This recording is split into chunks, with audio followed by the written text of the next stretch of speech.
Thank you. Thank you very much, and thank you for joining us in what we can see are rather troubled times. As most of you who have been with us since yesterday know that some of our sessions have had to move around, some of the subjects have had to move around, but I can tell you that this session has always been planned exactly like this. But I will add that, you know, we all as various parts of the news business, we wear many hats, and this morning has seen a lot of news come in. We've been up since, I think, 4 a.m. or so. So we will start with the current situation and then move on to the geopolitics of the subcontinent as we see it. The truth is, you know, when we talk about the new forces that are shaping subcontinental geopolitics, the old forces don't actually go away. And today what we are seeing is a resurgence and certainly a troubling reminder that terrorism is not something that has been defeated despite years of what was called a global war on terrorism. We're seeing some of the same reactions coming both from countries that support terrorism as well as those that support those countries.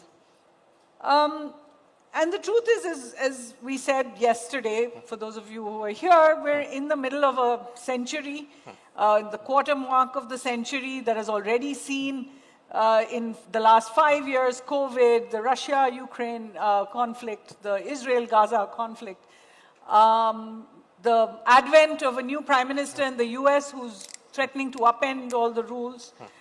But beyond that, if you look at the larger trajectory of what we have seen impacting the subcontinent, over the past decade has been the rise of Chinese aggression on one side, the retrenchment of the United States from a lot of positions it used to take, and perhaps an increasing protectionism, a regionalization of trade. We are in a region that doesn't do much trade with each other. We're still at about 5%, I think. Given all of that, then we look at what's been happening in the region itself. And I'm just talking about since 2020. We saw a coup in Myanmar. We saw the Taliban, a terror group that still denies half its population, all girls, education, coming to power and being more or less accepted and engaged with, including by us in New Delhi. We've seen different kinds of regime change. One in Pakistan that brought people onto the streets. One in Bangladesh that was forced by people on the streets. One in Sri Lanka that saw, including you, Your Excellency, facing some of those protests. And we have seen all around a sense that the world is just not a very safe place, and our region particularly is a bit of a hot spot, if we can start with that. So I wanted to start by asking you, as we stand here today, and I do want to come to Pakistan very much, where you think the biggest changes in the region have come from? The biggest changes are taking place globally. How we fit ourselves into that is the issue. Firstly, I see in the world they are celebrating 80 years after the war. Who won the war? Why are they celebrating in Europe? Americans gave the money, the blood was given by the Russians, Chinese, this subcontinent, and the Africans. But it broke that European order, though the colonial order, though Europe still benefited. Now there's a big shift coming in. So what I want to say is, why are we calling ourselves subcontinent? Why are we calling ourselves region?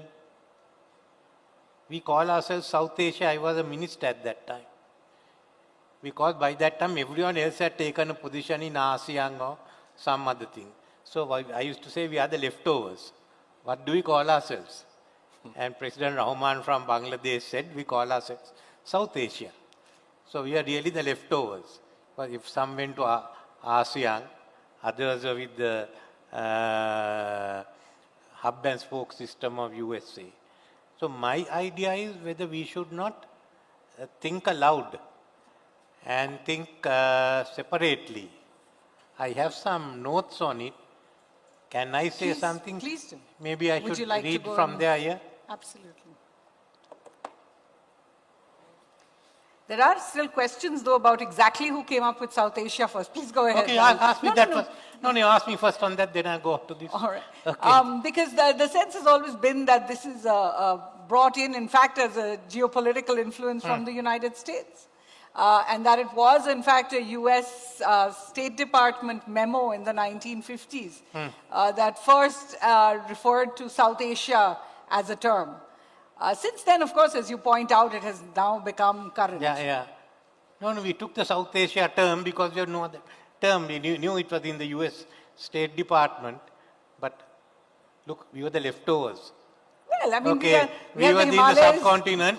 No, we were all together separately. So when you got together, what do you call ourselves? You can't call the Indian subcontinent. Pakistan objected, something like that. So we took this name out. But I'm not talking of the past. I'm looking at the future. Okay. You have the mic with you. You can speak on the mic. This Okay, from there. Yeah, your own mic works. This mic works. Okay, then I can speak from here. Yes, that's true. Right. No, we are seeing a great shift. We had a tripolar world at the end of the World War II. It became bipolar, US and Soviet Union. Then it became unipolar, Soviet Union. It's becoming bipolar again. Now, can it become tripolar by 2050? That's one of the issues.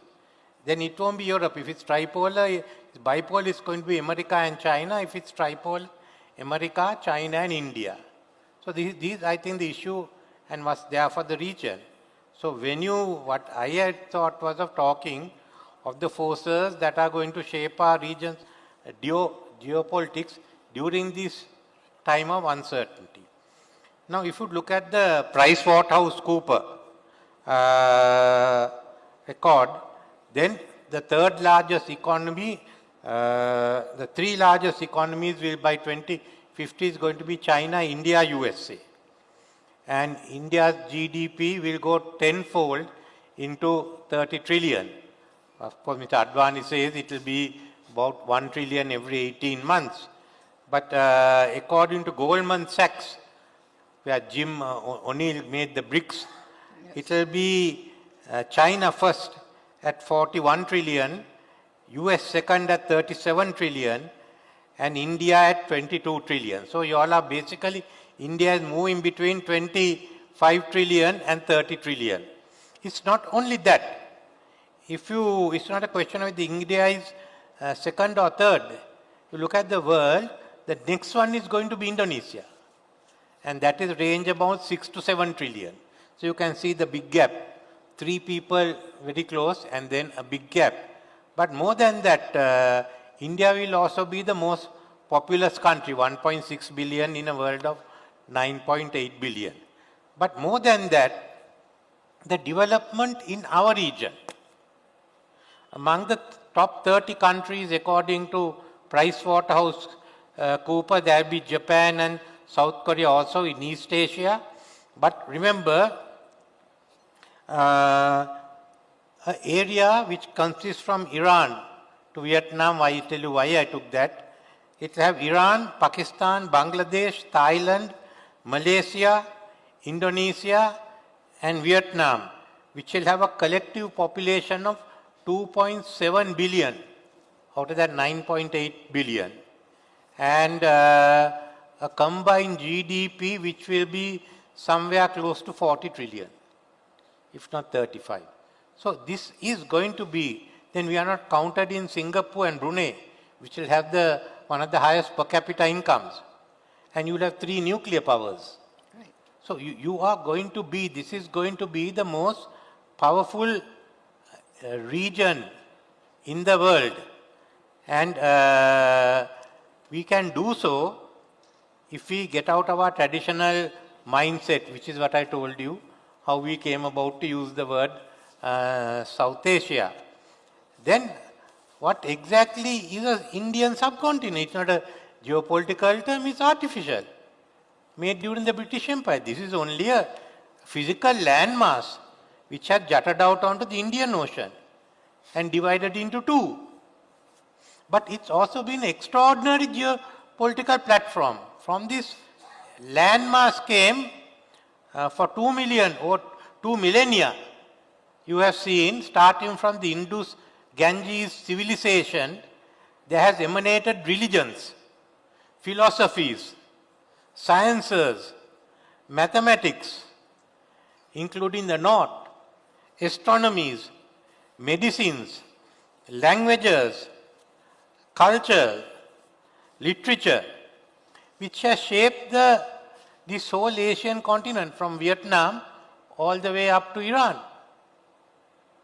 So if you are calling a British Commonwealth, this is a much larger Commonwealth.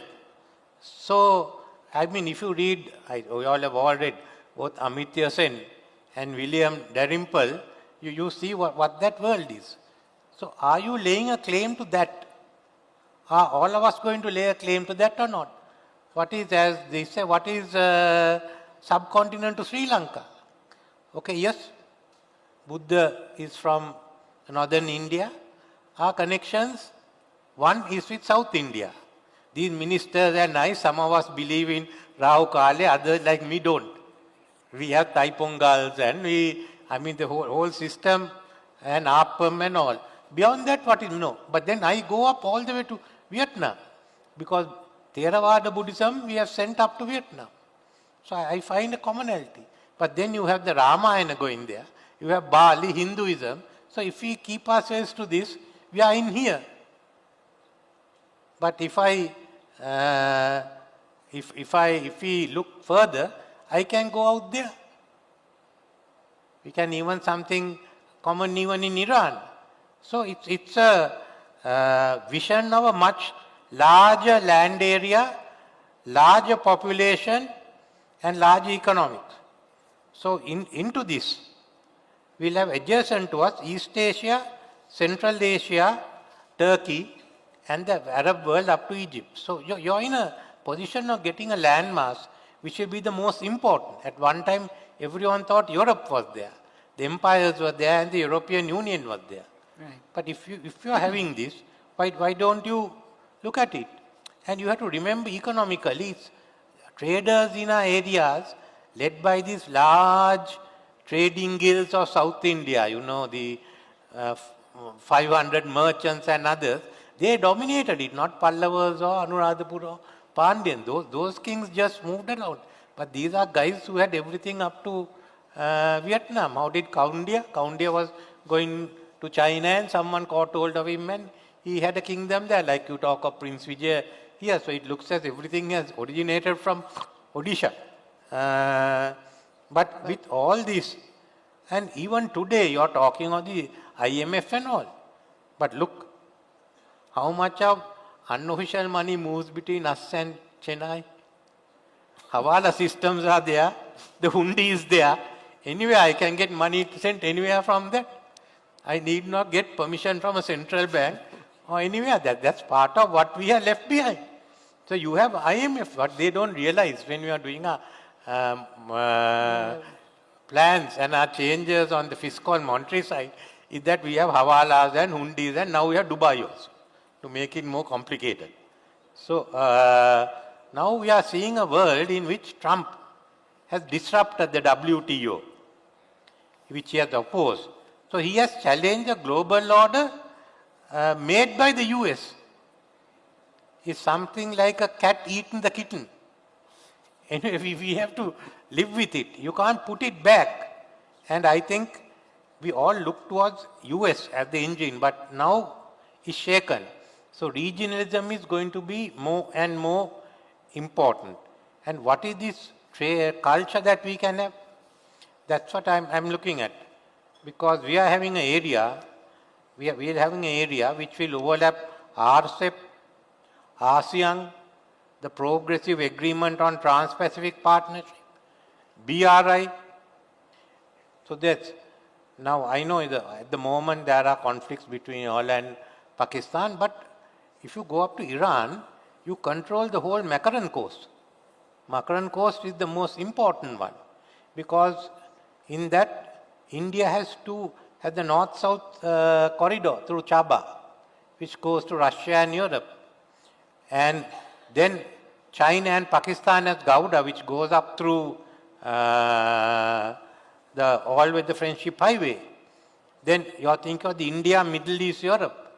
So if you look at the development that will take place in Indonesia, India, Bangladesh, all those, Iran, Pakistan, anyone, you can't send all those containers through the Suez Canal. Sure. Can I interject here? Yeah. Because you've built this idea and you've shown that South Asian culture, in a sense, like water, will find a way of flowing through. Do you think it's a reality, though, today? I mean, you spoke about the India-Pakistan problem as if it was one problem. Do you think it's one part of the horizon which we can move on from?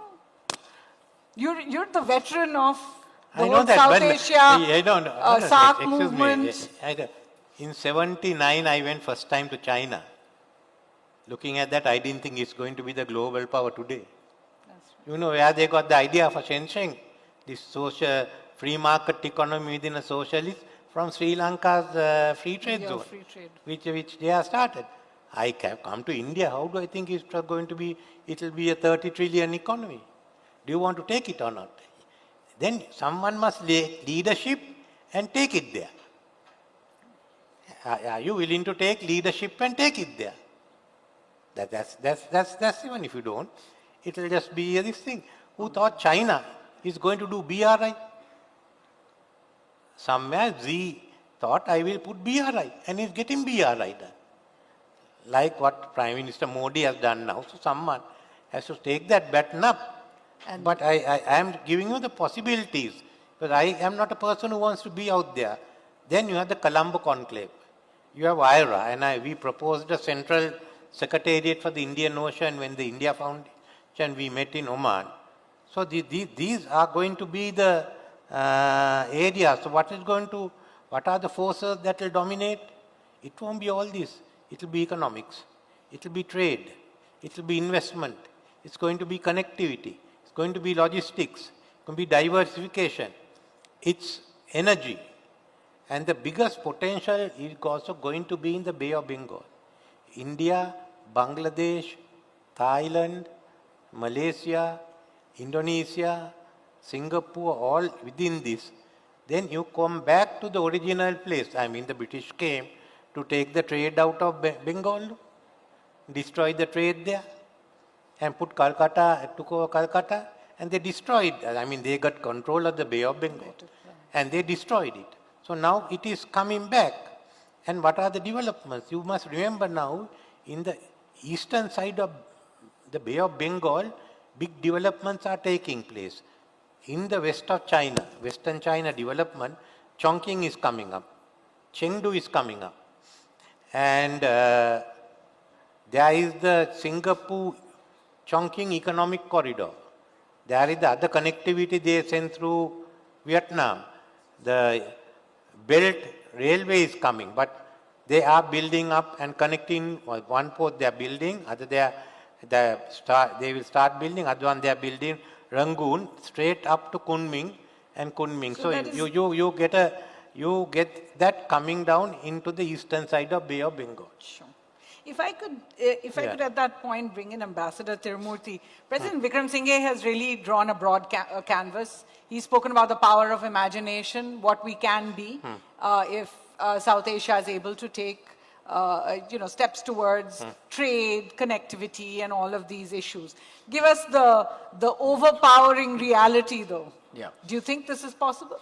No, actually, I'm absolutely delighted with what His Excellency has mentioned. Because if you recall yesterday, I was looking at precisely this point that India should take a geopolitical role which goes beyond the subcontinent. And it's extremely important that we do that. The sooner we do that, the more important it will be. But that said, I'd just like to have I'd like to divide my comments into two parts. One is that, as you say, the reality of the subcontinent. Now, when you look at the subcontinent, the new forces which are shaping the subcontinent, let us look at that. Earlier we used to talk about a democracy deficit in the subcontinent. We used to have countries which had military rule and others, and which had also so-called elected dictatorships. But now in the last 15 years, actually democracy has taken root in a much firmer way than before. It may sound a bit ironic when you see Bangladesh and Myanmar, but actually if you look at it very closely, you have, for example, Maldives. After 30 years or so of President Gayoom, you had the first multi-party election sometime in October 2008. After that, they have had elections and I think 5 different presidents, showing the maturity of the, the electorate. Now, then you have Sri Lanka, which is, which has been a thriving democracy, a robust democracy.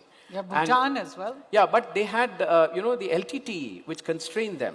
But in 2009 May, NTT was finished. Now they were free. They had this Aragalaya, which was a very unfortunate episode.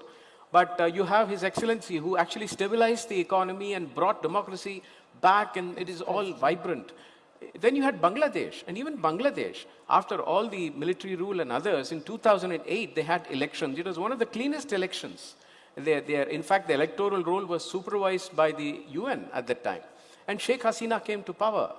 So, and even now, when you have throwing of a democratically elected government, and, but actually what were the youth asking? The youth, basically, they felt that she was backsliding on democracy. That's the reason they actually went and threw her out.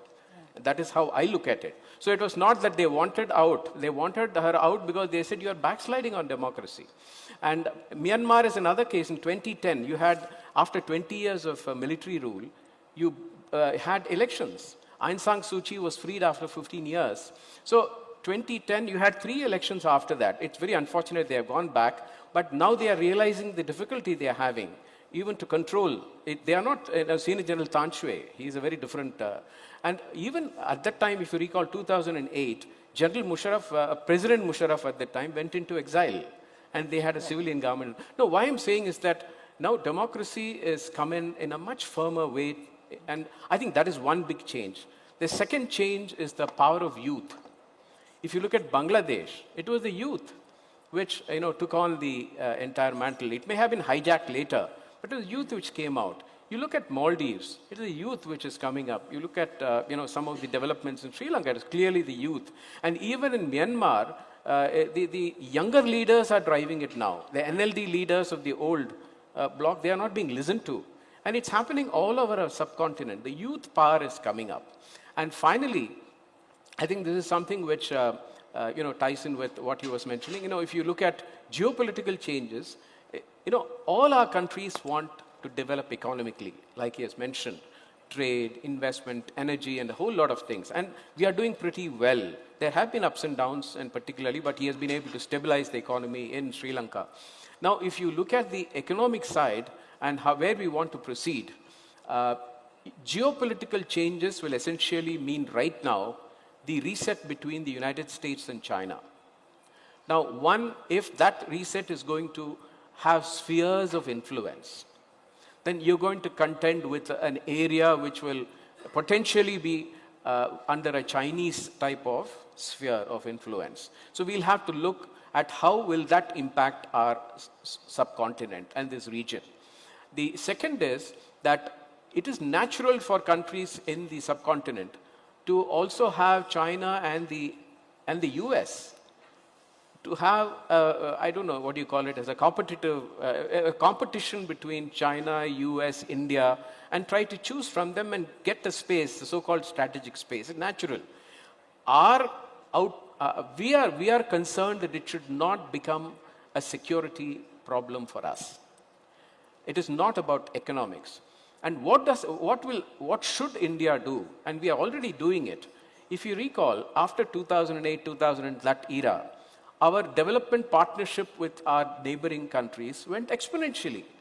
We gave, at that time, the biggest line of credit to Bangladesh of $1 billion in 2010. We gave 1.2 to 1.5 billion at that time to Sri Lanka. And it happened all over. Look at what we did with Afghanistan at that time. So I have a feeling that India opened up. We realized that it is important to integrate ourselves with the other economies with us. And it has been continued. And I have a feeling that if our economy is able to open up to the economies of our neighbors, then you become a net provider of prosperity to the region. And moment India becomes a net provider of prosperity to the region, you automatically can keep out China and the United States. So this is the type of, my initial statement. Understood.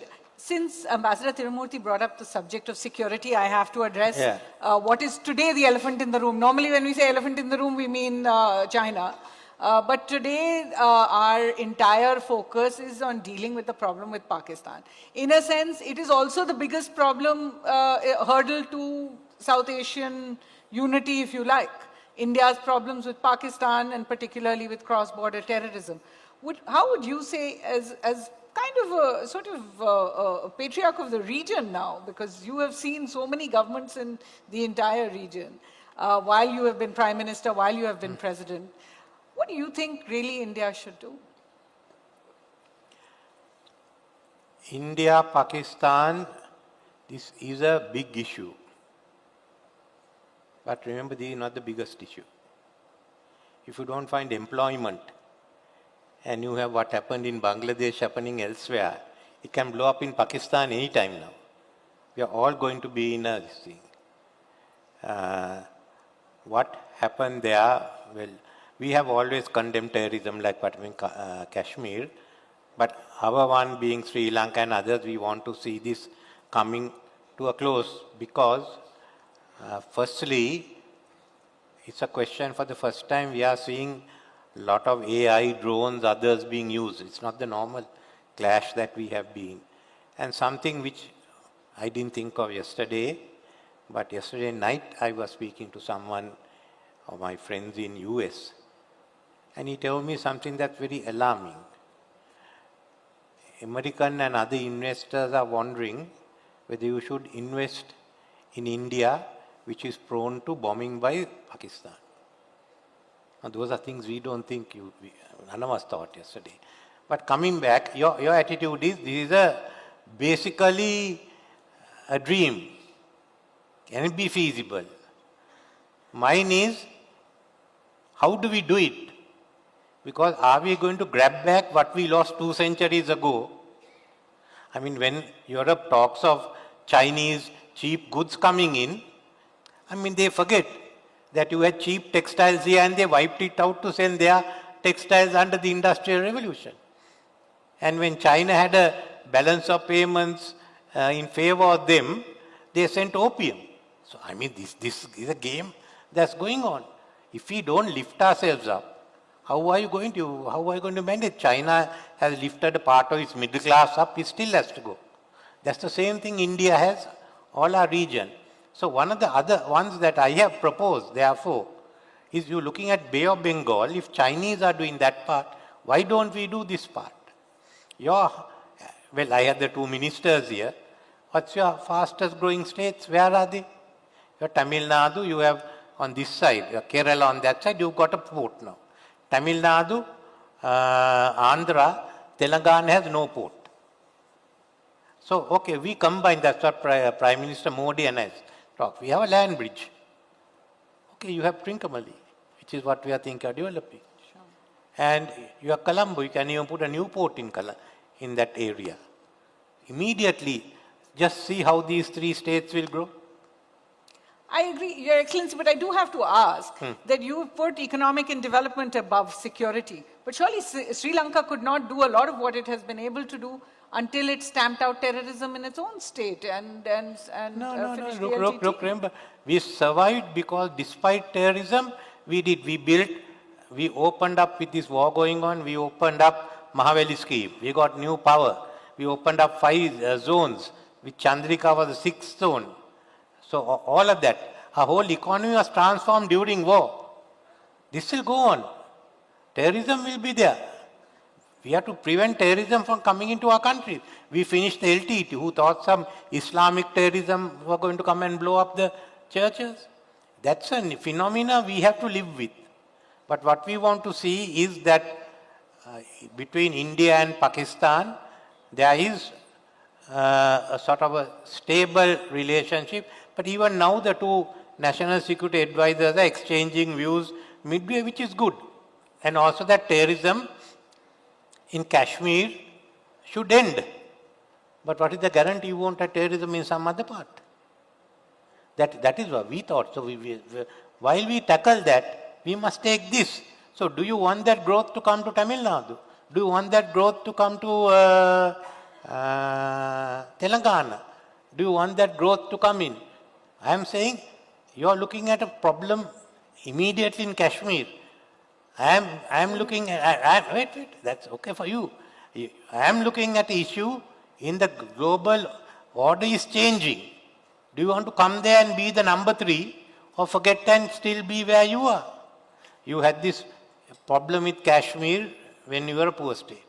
You had this problem. You have to sort it out. But despite that, you have now come to this position that you can be the 3rd largest economy in the world. So from a large economic power, if you have this area and you build up, are you getting closer to being a tripolar world? Or do you want this? So I am saying you have this, you had wars with Pakistan. In my life I have seen all those. But that should not stop you from developing. That's all I have said. I take your point. Ambassador Tirumurty, as somebody in the Ministry of External Affairs, you have dealt with the neighborhoods position. And what President Wickremesinghe is saying is actually something we hear from many of our neighbors, that India's problems with Pakistan should not stop the development of the region, should not stop. Is it possible to put these problems, I mean, I know right now it seems like the worst time to even ask the question because we look like we're at the brink of a full-fledged conflict. But is it possible to put those issues on the side, or will India just simply have to do as it has done for the last decade, put Pakistan to the side, deal with its other neighbors? See, of course, I'm not in the ministry anymore, so I can afford to say a few things of what I think about this. We hope you do. It is just that, yesterday I've spoken extensively on this topic, so I'll just restrict it to a few points. See, I have always maintained, and I mentioned it yesterday as well, that security and geopolitics vis-a-vis economic growth and development, they are actually two sides of the same coin. You cannot talk one without the other. Especially a country like India, which is 5th largest, is going to go towards the 4th and 3rd. It is unrealistic for us to even talk in terms of economic development without taking on a bigger geopolitical role and securing our neighborhood and being a net security provided for not just the neighborhood, but for a larger region and the region which he sketched out. We have to be the net security provider. So therefore, conflict with Pakistan or cross-border terror with Pakistan, these are all things which we need to factor into our economic growth. That is because that is the only way that you can grow bigger. If we think that by soft pedaling that we can grow bigger, it may not have. So therefore, it is integral to it. So let us factor in this, that there would be cross-border terror. We need to meet it resolutely. We have to establish deterrence, and that is a stepping stone for greater growth. So that's the way I look at it. All right. So the global factors perhaps don't come into what the subcontinent or the region or South Asia is actually has to sort out on its own. I'm going to stop here and take some questions from the audience. No, but can I give something? Just to tell you. Firstly, by growing, you are not throwing security aside. If this comes through, there will be others who will tell Pakistan also settle this. Sure, the stakeholders are built. Because we want, basically we want peace, stability.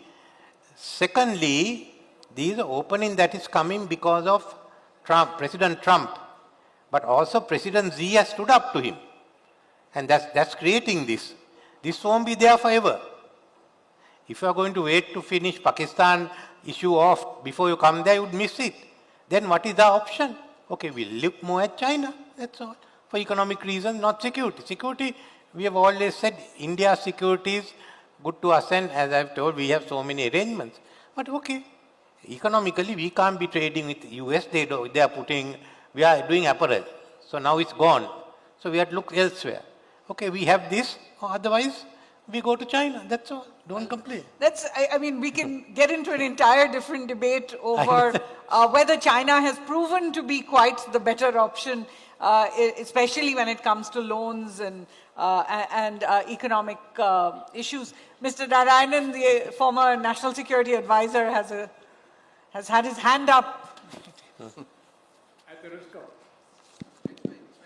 At the risk of sounding critical of what the discussions were just now, I think you should kindly allow the former president of Sri Lanka to explain his idea. I think it is the single most important idea that I've heard in the last decade.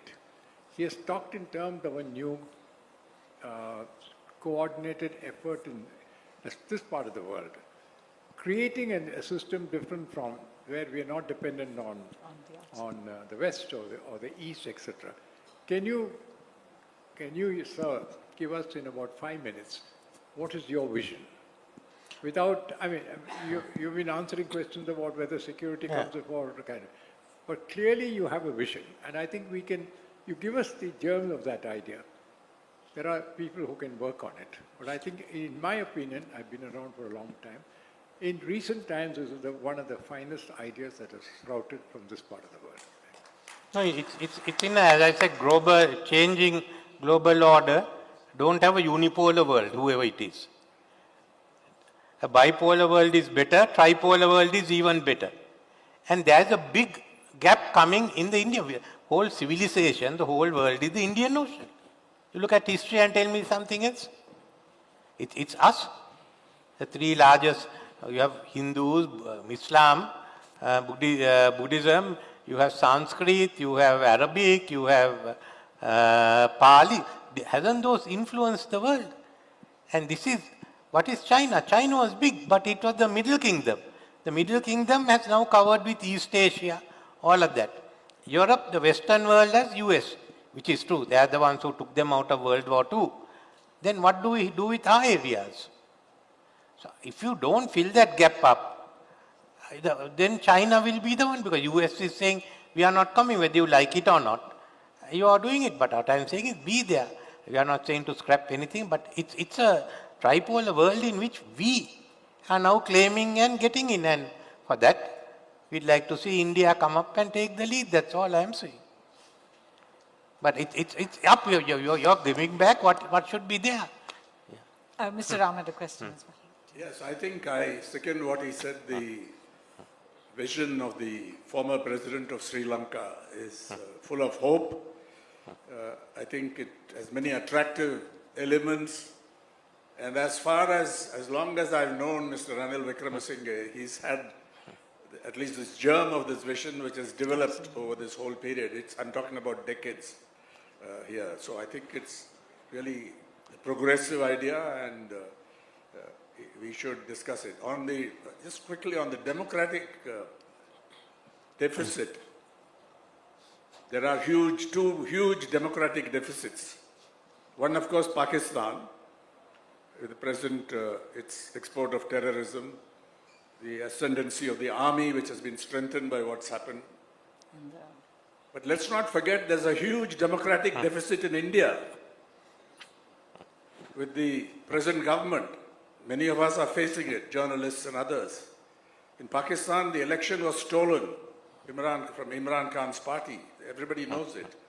But in India, states are being attacked, democratic rights are being attacked, minorities are being targeted, the media are being intimidated. Some of us, as was mentioned yesterday, do self-censorship in anticipation of this. So let's not celebrate or over-celebrate the rise of democracy in our region. Of course, it's true what Mr. Satyamurthy said, Tirumurty said. But The idea that democracy is more than just the elections. we have a serious problem with authoritarianism in our region. Sri Lanka is in a different space right now. That's different. Maybe it was mentioned Bhutan, but the two biggest, most populous countries, Bangladesh too, in a very dubious situation right now. Right. So democracy is in crisis in this region. That's the I point think we were possibly looking for the silver lining, but yes, that's an important point in the editor, Mr. Suresh Nambar. Yeah, taking off what President Wickremesinghe said, will economic independence in South Asia deter terrorism or cross-border terrorism? If Pakistan is more interdependent within the regional economy, will that be a sufficient deterrence to terrorism or cross-border attacks? You are only looking at one aspect of terrorism, cross-border attacks. Even the most prosperous countries have attacks, not cross-border. America got it from when the Al-Qaeda came, they took a plane and this thing did in. So terrorism is something different. Even if you sort out all the issues with Pakistan on this, terrorism may not cease in our area. We have to live and prevent terrorism. That's why the security cooperation is important. Good example is Sri Lanka. You know, India told us the bomb will come. But we had lapses in our system. Sure. So we allowed it. So that's going to happen.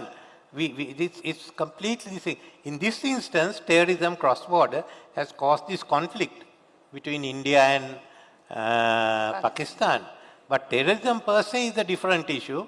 So I think what we have to focus is on the India-Pakistan issue, which was a conventional military earlier, as Mr. Narayan knows. Now it's this. So I think that's, for me, it's a different issue. Not only terrorism, but at the moment, it's been reflected in a cross-border terrorism. Okay. So someone in the audience had hands up. I'll take one from here and one from here. And maybe we'll take both the questions and then get the good morning. My name is Ashutosh. I have two quick questions. One is to former president. You have seen the economic crisis in Sri Lanka and possibly helped Sri Lanka to come out of it. What is your opinion or a remark on, in last, say, 15, 20 years, a lot of this freebie culture in the form of freebies, socialism and all that stuff is happening. Can I restrict you to one question? Because there's just one more and it says time's up over here. Thanks. We can take it after the session. Go ahead. My question is for Ambassador Tirumurty, who was there in the previous, who would have been hearing the previous panelists also. So there's rise of a new form of democracy in India of one nation, one religion, one nation, one language, and one nation, one leader. What is this new democracy? I want your opinion on it, because I completely agree with you, the socio-political and the economic cannot be divorced from each other. So your wisdom on that, I seek. All right. Your Excellency, you want to answer the question about... So you, huh? No, these are very interesting. No, he had a question on the economy. On sorry, what was he saying here? Yeah, on bringing Sri Lanka out of the economic... Well, what I have done is stabilize it. You don't need the mic. You don't need the mic. What I have done is to stabilize it. Now it's a question of having growth to repay the loans. Of course, that they've now passed on to another government. That's a part of democracy. No, I was not quite sure what he wanted, because what Mr. Enram said was a comment and not a question. So I leave it at that. The question at the back, though, I think was a specific question about the idea that that democracy is about pluralism, about different points of view, and then there is this alternate view of democracy. Yeah, no, see, you know, we've had, for example, officials here say what Lee Kuan Yew said, which is perhaps we have too much democracy. Yeah, no, I think, you know, when India is trying to redefine itself, how we redefine ourselves is something which is for us. So this is something which we can endlessly debate on how we should redefine ourselves as a nation. So I don't think we have time, and the time is also up to define this. But let me just say that, you know, whatever may be the differences we may have on how we are looking at India and how we redefine it, I have zero doubt that democracy is taking firmer roots in the region. And this provides greater resilience to the foreign policy decisions which you will take. And I think that's very important. And hopefully is a work in progress and not the final someone there. answer that has come. We'll have to leave the questions at this point after this is done. In fact, Mr. Narayanan pointed out, which I should have said earlier, we've had President Wickremesinghe on at the Huddle earlier, where he actually gave a keynote address on many of his ideas about South Asia, particularly about regional trade integration, and I'll share that with you. It's also online on the Hindu's website. But with that, we've really run out of time. I'd like a round of applause for our wonderful guests today, who fielded some of the most contentious questions, perhaps. And thank you for being a great audience.